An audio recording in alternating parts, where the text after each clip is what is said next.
नमस्कार मित्रांनो, सुप्रभात. सकाळी उठून आपण निघालो निपाणीच्या दिशेनं. जाता जाता एक्सप्रेसचा टोल नाका पास करून आपण गाठली गाडी पंपा डिझेल भराय गेलं तर काय सुनील शेठची गाठ पडली. सुनील शेठनं डिझेल भरून लगेच निघून गेलं. आपली पण गाडी डिझेल भरायला लावली. ती पुढं आलो, म्हणलं जरा नाश्ता वगैरे करून घ्या. जरा व्यानाला म्हणलं चला, म्हणलं तर जायचं. पुढं आलो, थोडं घाटात हलकं जाम लागलं होतं. घाटाचं भ्यालं या जगात बरं का. अख्खं रोडला कुठं भ्या वाटत नाही, पण या घाटात तेवढं लय भ्या वाटतं.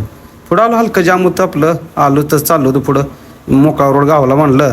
आणि तेवढ्यात बघा आमच्या गजानन शेठची गाडी पुढनं आलीच. गजूला म्हणलं अरे व्हिडिओ काढला असता अगोदर बरं झाला असतं तुझा रे. पुढं पोचलो बाबा पुण्यात हलकंसं जाम होतं बरं का. पुढं आलो, तिथनं चांदणी चौक पास करून झाला. आम्ही आलो डायरेक्ट पारगाव खंडाळ्या घाटात.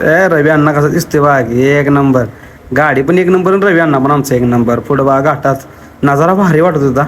सगळं निसर्गरम्य वातावरण होतं. हे लालपुरे बघा आपली. पुढं आलो बघा आम्ही उंबरजमध्ये गेल्यावर गणेशला जायचं म्हणलं. गणेश हॉटेलला पोचलो, आंघोळ वगैरे केली आणि आम्ही डायरेक्ट जेवायला बघा.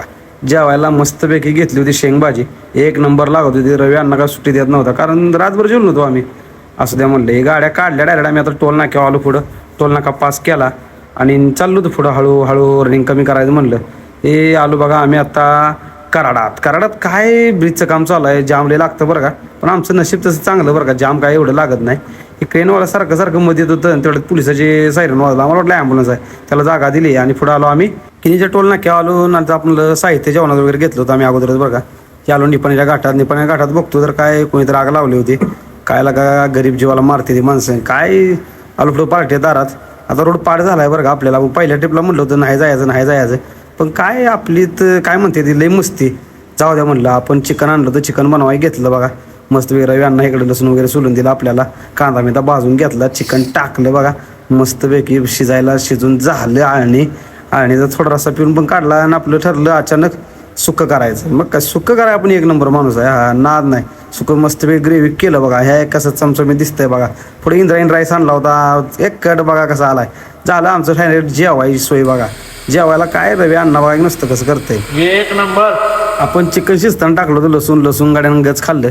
मी पण खाल्लं आणि आम्ही गेलो झोपून. सकाळ उठलो त्याला आमचं बघा आयुब भाईला म्हटलं काय जेवताय का नाही. आयुब म्हणलं नाही बाबा मला त्रास होते. राहिलेलं खाल्लं ना आमची गाडी डायरेक्ट खाली करायची सुरुवात केली बघा. गाडी खाली करायची सिस्टीम पार्टी तेवढी जोरात आहे, त्यामुळे तिकडे जा वाटतंय बघा आम्हाला. दुसरं काय नाही. रवी अण्णानं कागदानं त्या गाडीत टाकला आणि आम्ही निघालो होता परतीच्या मार्गाव. हे बघा डेकळे सरकार. त्यांना म्हटलं चला जाऊया म्हणलं. आम्ही आलो पुढे डायरेक्ट बॉर्डरला आलो ना. इकडे सारखं बघा ते बॉर्डरला आम्हाला आमच्या गाड्या 60 टनाच्या वर त्याला सारखं त्याला पावसायला लागतं. ही गाड्या कसं खाली करून निवांत झोपल्यात. तो पण बघतो तर काय आनंद शेट आल्यात आमचं. आणि त्याला म्हणलं असू दे चला जाण्याचं आपल्याला आता गजू शेटच्या घराकडं. का तर काय त्याच्या पाहुण्यात जेवायला जायचं आपल्याला. असं द्या म्हणलं. आयुबाईच्या गाडीत आम्ही आलो निघून. महाराजांचं दर्शन घेतलं आणि निघालो आम्ही बघा त्यांच्या पाहुण्याच्या घराकडे. काय पाहुण्या घराकडे पाऊस पडला मध्येच. गाजाला म्हणलं गाडी पुसबीस. हे बघा हे बारक्या पोरात खेळ होते मांजर. काय गेला म्हणलं. चला आता परत भेटू. धन्यवाद. Good night.